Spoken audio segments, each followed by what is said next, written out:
Today, my name is Sashya Clark, and you're joining us for Human Design for Parents and Kids. Today, we're going to begin something slightly different. Our listeners can now be viewers. My friend Jessica Ann is a magical human design expert and Gene Keys expert, and she and I are co-creating a series about profile lines. So you can also view this episode on her YouTube channel. I'll leave some information about that, how to get onto the YouTube in the show notes below. But thank you, Jessica Ann, for being here. I'm so excited to be having these conversations with you. Jessica is an elite human design and Gene Keys consultant who helps people to create energetically aligned lives where they can flow over force and develop deep self-trust and live their lives as sovereign CEOs. She works with high-powered CEOs and leaders to help people to build their confidence and live out their true life purpose in alignment with their design, follow their destiny path, and connect with their soul guidance, develop their self-esteem, and step into personal power so that they can reframe what's possible in their lives, which helps move from fear to freedom. She has high-level one-on-one alignment mentorships and programs to help people turn their gifts into gold, which is my favorite line about your intro, gifts into gold, and monetize their magic. So grateful that we are doing this together. I'm so happy you're here. Thank you. Thanks for inviting me. Yes. And for those of you that don't know me, my name is Sashya Clark. I am a parenting coach and a human design specialist. And my job is to just help you enjoy that parenting journey in turning all of the mundane ways into magical days. And I'm so happy to be here too. I am passionate about helping people to understand their children through the lens of human design. So it's pretty cool. One of the things we have in common is that we're both educators. Do you want to? So I'm going to talk. Jessica has, what is it? Several decades, 2.5 decades worth of experience in the educational system. And so one of the things we nerd out about a lot is just how we wish we had the human design for every teacher and every parent in the whole world. Well, it's crazy that you actually said that. I'm super excited because I've actually just decided today, and I've just set up the email. I'm actually launching a YouTube. It's called Educating Experts with Human Design for Nice. maverick teachers, for unschoolers, homeschoolers, parents who want to understand how to educate their children, because it is still a deep passion of mine. And there is now what I know now about human design, it could completely revolutionize teaching and learning and how we can add to cognitive science and what we know to nurture the minds of the children and get them to create in their own aligned way. Adding this knowledge is life-changing. Yeah. And it's neither of these topics are mutually exclusive, because when you train a child, by train, I just mean nurture. When you nurture a child to feel comfortable with their own energy, no matter what system they're working in, right? Then as adults, they will go, if they're in a system where they're not aligned, they'll feel uncomfortable. But if we condition them to feel comfortable being uncomfortable, then they have to spend all this work deconditioning. So I'm super passionate about it as well. I think that whether they become entrepreneurs or wherever their path leads them, college bound or wherever, if they're comfortable knowing what their true north is or what their actual energy is, I think it'll really be a set them up for lifelong success. But I guess this is why profile is so important, and why I really want to talk about profiles in particular, because profile gives us the role and the costume that we're here to play out this life. So it gives us a very clear set of archetypal energies and characteristics and qualities that you will recognize. Once you have a human design chart produced for yourself, even if you're a parent coming to this retrospectively as an adult, when you see the qualities and the attributes and the characteristics and the behavior sort of styles of the profile, you will say, God, that's me. Oh my God, you will know yourself. Right. You will recognize yourself. So it doesn't matter. It's something that is unchanging and really valuable, because it allows you to step unashamedly and confidently with conviction into your role in this life and step in and shine, Right, exactly. That's true. So let's talk, for those that are new to human design and Gene Keys, do you want to share about what exactly is a profile line? How do we find it in the chart? Why does it matter? Okay, so today's episode is really going to be focusing on the 1-3 child. In human design, there are 12 profiles, and each of those profiles are a combination of 2 lines.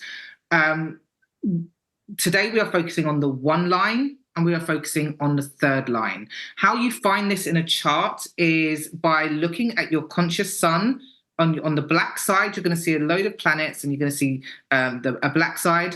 And you're going to see a number, which is the gate. We don't need to go into all this depth, but it's like, say, for example, mine is 54.1. And then on the other side, you're going to see a red load of planetary symbols. And that's your design side. It's what we call the unconscious side. And you will see another number, another gate. And that might be, for me, it's 57 or 51. I think it's 57. And 53. No, it's 57. And point and then a number, and that number for me it's 3. And so from that you get your profile, which is the 1-3 profile, which tells us I am here to be an investigator, a researcher, or the gift that I bring to the planet and through my life, how I express my purpose and my incarnation is through the role of the 1 line, who is the investigator, the researcher, somebody who's here to be an authority and build expertise and knowledge to serve the whole. Mm-hmm. And the 3rd line, who is here to mutate and innovate. I call the 3rd line the scientist. There's somebody, the 3rd line is an experiential learner. That person's going to move through life, learning through experience what works, what doesn't, through trial and error, so that they can then take that wisdom and teach others and or innovate or bring new ways to a field or a sphere and transform that. And so when we talk about mutation, we talk about transformation. What is the role that profile plays in the cosmic soup? Yes, exactly. So like, I always think of the line 1 as kind of like a librarian. I mean, like a huge resource of information that they've acquired. I mean, like sometimes I feel like my line 1 son, he's a 1-3 also. He literally has this encyclopedia of information about things he's passionate about. And you can ask him any question and he'll just pull it up. He's just like a walking encyclopedia.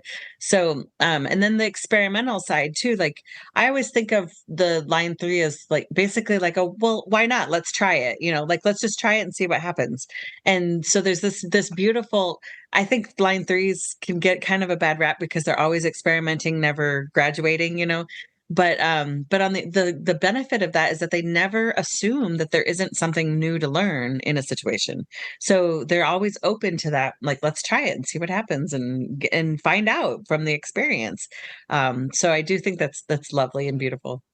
But I do think it's really important to highlight and illuminate here that if a 3rd line isn't testing and trialing, then they're not mutating and they're stagnant and they're atrophy, because they can only bring the change that they're here to express if they are having that opportunity to make those mistakes and to learn from them. And, in human design, we can enter into things correctly and it can be a shit show. Oh, I'm sorry. That's okay. I hope children are listening. Because it was meant to be that way, to find the way through. But I'd also like to mention the role of the 3rd line is almost, and Ra uses this language, the anarchist. And I really, really resonate with that, because this can be the case in their career, in their sphere, in an area that they learn, or even in relationship. We have something called bonds made and bonds broken. And this is about the 3rd line being able to go into something. Does it work? Can this be transformed? Can it be adapted in any way? Can it be improved? Oh, this isn't working, and break the bond. And so they can get, Ra called it the anarchist. And I see it as a really beautiful choice of word, because again, it's about tearing down what isn't working to create the new. And that's really important. It's what evolution's all about. So if there's no 3rd line, there's no evolution. Absolutely. And you bring up a really good point, that there's a lot of the language of Ra and other sources even that it's like my mind judges the word anarchist so harshly that it's hard to really like lean into what he was really trying to say, because I'm stuck on that word. And so I just want to encourage anybody that's new to human design, when I encounter I'll just put myself up as a role model because I'm a 6'2", and that's what we do. When I encounter a word that I don't like, I take that as a sign that it's something I need to decondition about that word, that I have some judgment about that. Because again, back to the line 3, like the fact that even the phrase that I said, that they're constantly experimenting, never graduating from the process of experimenting. The way I said it a few minutes ago, my mind even was like, wow, that sounds so fatalistic. Why did you say that? So our mind is constantly judging the words we're saying and the words we're hearing, and assigning meaning to those. And that may or may not be exactly what was meant. What I really meant was that it's the part of the process of the line 3 is that they will always need to continually experiment. They will never graduate from their need to experiment, basically. I wasn't saying they were never going to learn anything from it. It just could have been how it sounded. So, Right. And I also want to mention that I hear a lot of people. This actually just happened the other day. I had a mom reach out to me and ask if I could do a reading on her teenager who just turned, I think, I don't know, 13, 14. And she just wanted to know if the human design chart would be able to help us figure out what, like, should he go to college? What's he going to be when he grows up?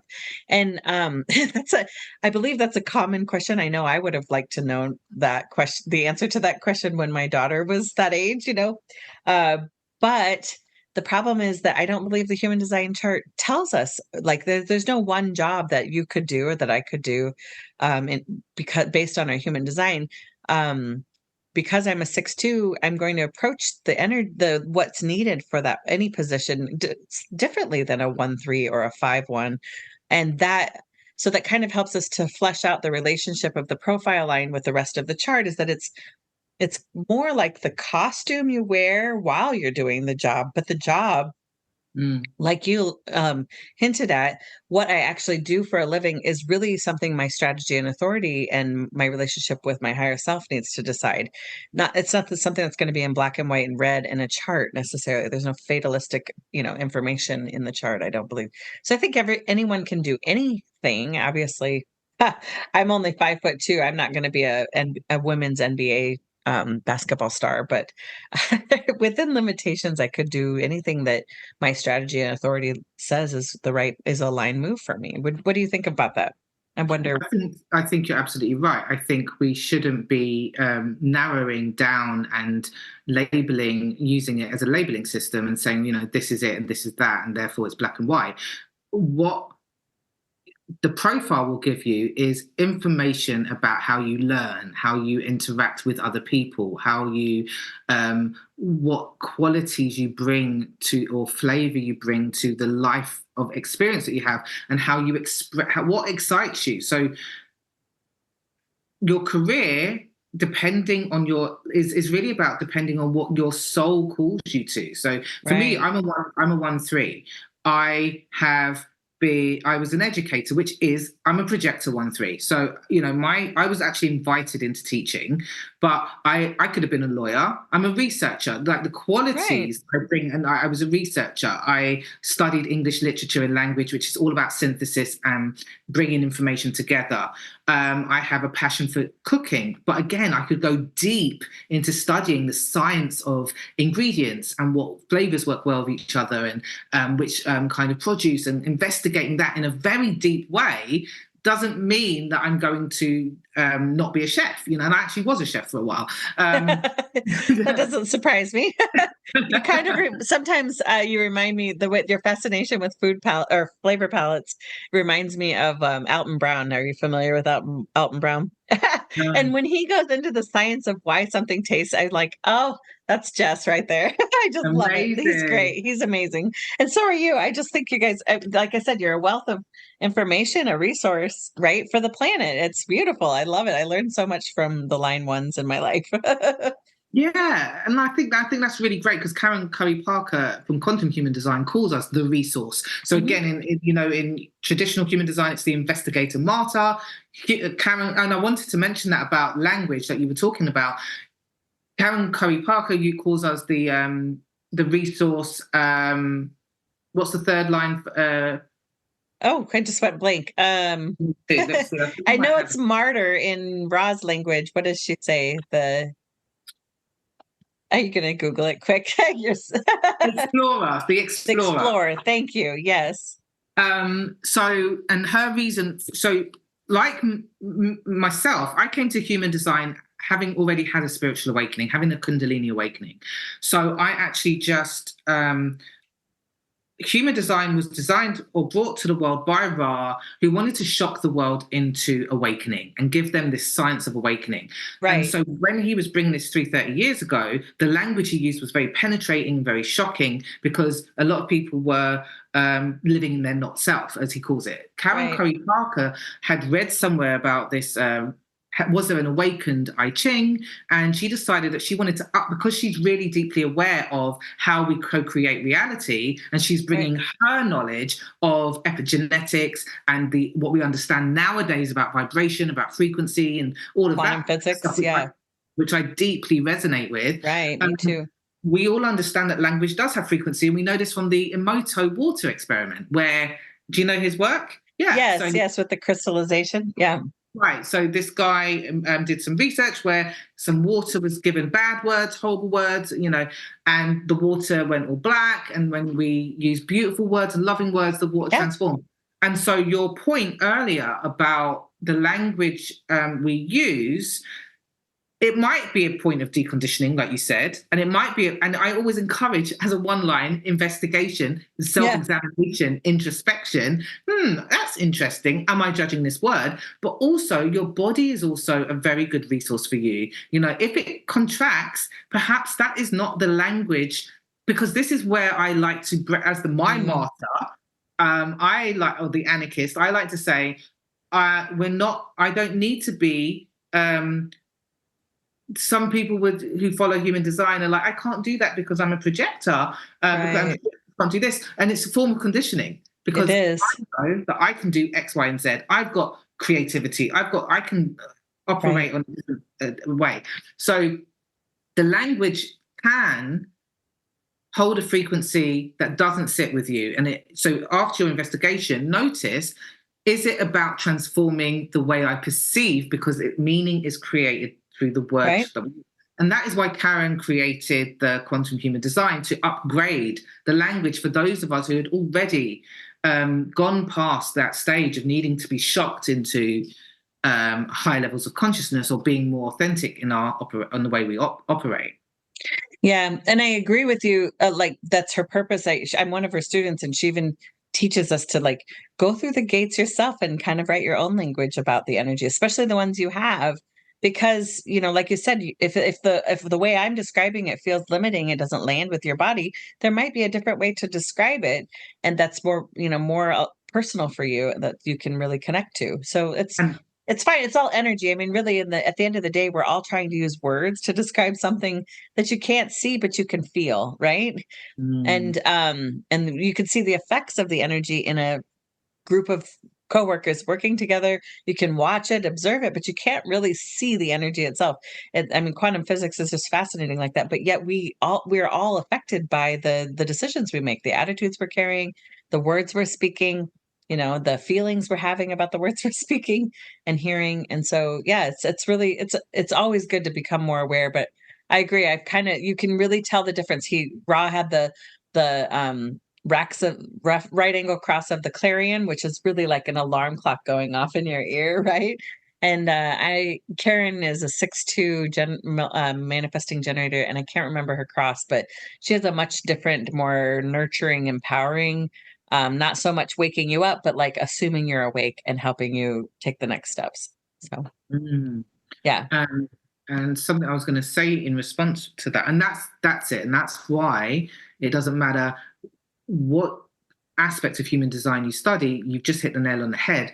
You are the leader. You are the person that needs to verify and experiment and embody and investigate in a very live way. It's not just work with this in an organic and lived way.